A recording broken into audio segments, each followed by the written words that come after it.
So the creation of the heavens and the earth and everything in them was completed. On the seventh day, God had finished his work of creation.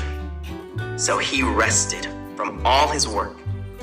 And God blessed the seventh day and declared it holy, because it was the day when he rested from all his work of creation. This is the account of the creation of the heavens and the earth. The man and woman in Eden. When the Lord God made the earth and the heavens, neither wild plants nor grains were growing on the earth. For the Lord God had not yet sent rain to water the earth, and there were no people to cultivate the soil. Instead, springs came up from the ground and watered all the land. Then the Lord God formed the man from the dust of the ground. He breathed the breath of life into the man's nostrils, and the man became a living person. Then the Lord God planted a garden in Eden in the east, and there he placed the man he had made. The Lord God made all sorts of trees grow up from the ground, trees that were beautiful and that produced delicious fruit.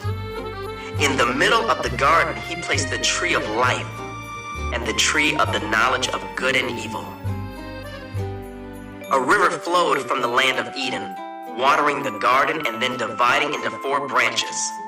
The first branch, called the Pishon, flowed around the entire land of Havilah, where gold is found. The gold of that land is exceptionally pure.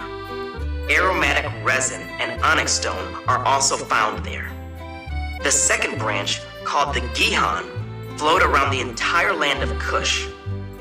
The third branch, called the Tigris, flowed east of the land of Asher.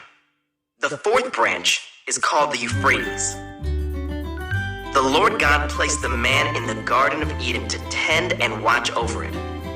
But the Lord God warned him, "You may freely eat the fruit of every tree in the garden, except the tree of the knowledge of good and evil.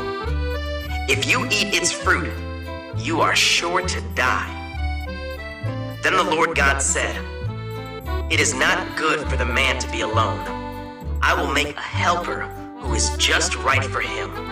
So the Lord God formed from the ground all the wild animals and all the birds of the sky. He brought them to the man to see what he would call them. And the man chose a name for each one. He gave names to all the livestock, all the birds of the sky, and all the wild animals. But still, there was no helper just right for him. So the Lord God caused the man to fall into a deep sleep. While the man slept, the Lord God took out one of the man's ribs and closed up the opening. Then the Lord God made a woman from the rib, and he brought her to the man. "At last," the man exclaimed, "this one is bone from my bone and flesh from my flesh. She will be called woman, because she was taken from man."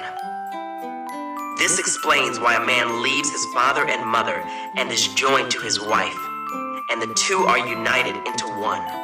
Now the man and his wife were both naked, but they felt no shame.